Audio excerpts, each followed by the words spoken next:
पहली बात तो ये है कि यहाँ पे हमारे इंतहाई मोहसिन सैयद माजिद शाह साहब और मेरे बहुत ही प्यारे भाई आमिर सुहेल साहब, ये इस सिरा के सफ़र में पुराने हैं ना, और इनकी मौजूदगी में मैं नहीं समझता कि मुझे बतौर मेहमान ख़ास मदऊ किया जाता। मैं सबसे पहले जो स्पीकर्स क्लब है उसके जितने भी मेहमान और उसको चलाने वाले उसके स्टूडेंट्स, बिलखुसूस हमारे गुफरान साहब हैं, इब्राहिम भाई हैं, तमाद शहीद साहब हैं, बुखारी साहब हैं और दीगर बागी भी जितने हैं, उनको दिल की गहराइयों से इस्लाम पेश करता हूँ। मैं अक्सर ये शाह साहब को भी सुनता रहता हूँ, बाकी भी लोगों को सुनता हूँ। मैं इस नतीजे पर पहुँचा हूँ कि जिस शख्स ने नबी करीम सल्लल्लाहु अलैहि वसल्लम की पैरवी कर ली है, बात वो आमिर भाई वाली यकीन जानिए, आपको अगर समझ आई है तो उन्होंने समुंदर को जो है वो कूज़े में बंद किया है कि ये सारे लोग कहानियाँ बेच रहे हैं।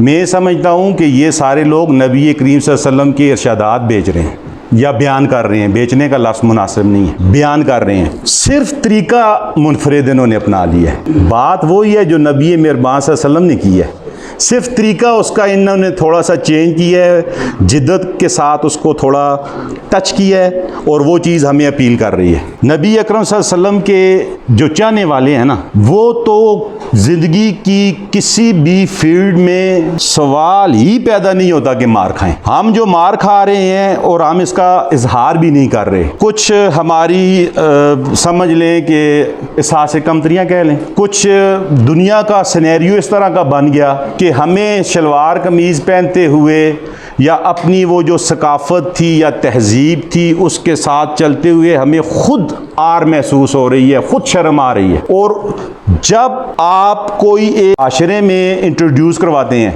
छोटी सी चीज़, मसलन लिबास, बज़ाहिर आप समझ रहे होते हैं कि ये एक शख्स ने चेंज किया है, एक शख्स है यार इसने चेंज किया है ना, बाकियों ने तो नहीं किया। लेकिन वो चेंज जो है वो आहिस्ता आहिस्ता आहिस्ता पूरे मुआशरे में फैल जाती है, पनप जाती है।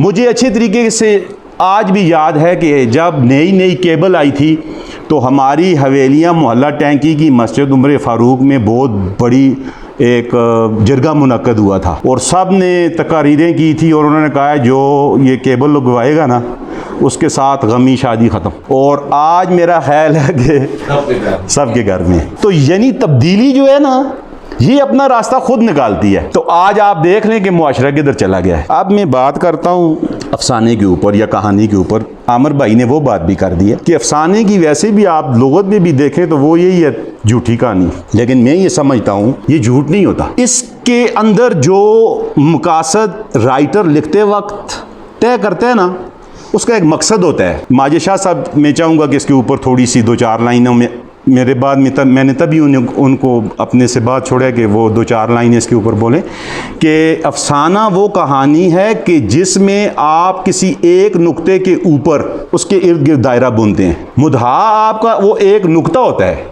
उस नुक्ते को आपने कारी के जहन में डालना होता है। तो ऐसी कोई बात नहीं है कि मैं या माजिद शाह साहब या आमिर सुहेल भाई हम रात को 2 बजे या 1 बजे तक बैठ के और सोच के और झूठ लिख के और फिर इस तरह का कोई काम करते हैं। एक बात माजिद शाह साहब के गोशगुजार करता चलूँ कि अभी 2-3 इंतहाई मुख्तसर कहानियाँ सुनी है ना, तो माजिद शाह साहब आपको पता है कि बहुत मुख्तसर लिखते हैं, लेकिन यकीन जानिए कि मैंने इनके मुख्तसर अफसाने ज़ीशान आपको भी बता रहा हूँ, बल्कि मैंने इनको कहा भी था कि फ़लाँ राइटर्स हैं, आपका उनको जानना बड़ा ज़रूरी है। और मैंने आपको जो मजमून था मेरे ऊपर वो भी मैंने ज़ीशान को दिया था। बदकिस्मती सर ये है कि यहाँ पे जब कोई स्टूडेंट किसी राइटर के ऊपर तहकीक करना चाहता है तो उसको टीचर मना करते हैं कि आप ऐसा न करें, सिंपल पेपर दें और डिग्री लें। यानी कि ये भी हमारी एक बदकिस्मती समझ लें।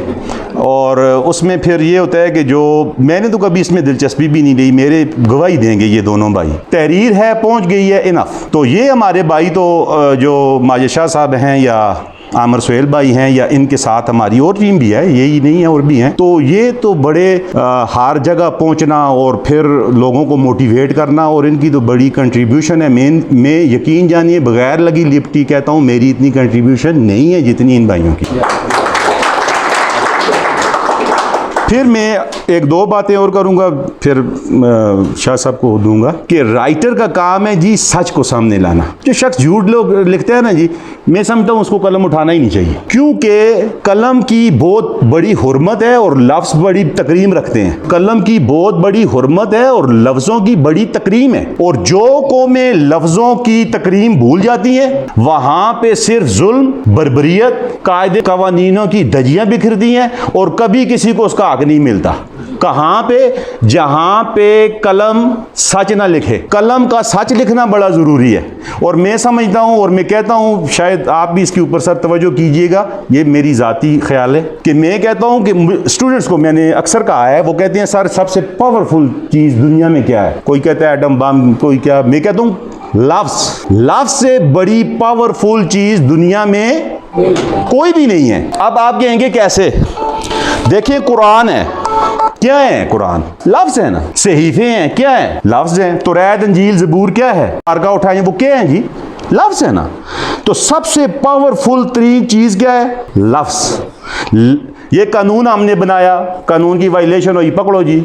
क्या हुआ जी? वो जो लफ्ज़ लिखे हुए थे ना, उनकी तुमने पामाली की है, इस पामाली के जुर्म में तुम्हें सजा दी जाए। तो लफ्ज़ों से ज़्यादा पावरफुल चीज़ मेरे नज़दीक कोई नहीं है। लेकिन क्योंकि ये मेरी ज़ाती ख्याल है तो इसके ऊपर तो ये दो चार बातें थी। एक मैंने अफसाने के ऊपर बताया आपको कि इसका एक मरकज़ी ख्याल होता है, बढ़ते हुए रवैये होते हैं या वो बढ़ते जाएंगे, मुस्तकबिल में बरत दिए जाएंगे, लेकिन वो झूठ नहीं है। दूसरी बात मैंने आपको ये बताई है कि कलम की और लफ्ज़ों की हुर्मत होती है। तीसरी बात मैंने आपको ये बताई है कि लफ्ज़ सबसे ज़्यादा पावरफुल हैं मेरे नज़दीक। और चौथी बात आपको मैंने ये बताई है कि हमें जो हमारा अदब, ये जो तख्लीक होता है, ये एहसासात को उजागर करने के लिए होता है। आप देखते हैं तो ये जो राइटर्स होते हैं, ये आपकी उस हिस्स को ऊपर लेकर जाते हैं कि यार ये गरीब है, इसके पेट में दर्द है, इसने खाना नहीं खाया, इसको गुर्दे का दर्द है, बड़ी तकलीफ़ है, वो आप महसूस नहीं कर सकते। वो राइटर अपनी कहानी में वो शिद्दत, वो कर्ब, वो दुख आपको बताता है। और वो इसलिए बताता है कि वही बात है कि शायद कि कोई क्लिक कर जाए, जिस तरह अमर भाई ने कहा, और उसकी ज़िंदगी बदल जाए और मुआशरे में सुधार आए। यही मेरी बातें थी। अगर कोई मुझसे गलती हुई हो, कोई लफ्ज़ ऐसा जो आपको नागवार गुजरा हो, उसके ऊपर मैं माजरत करता हूँ। और आप सबको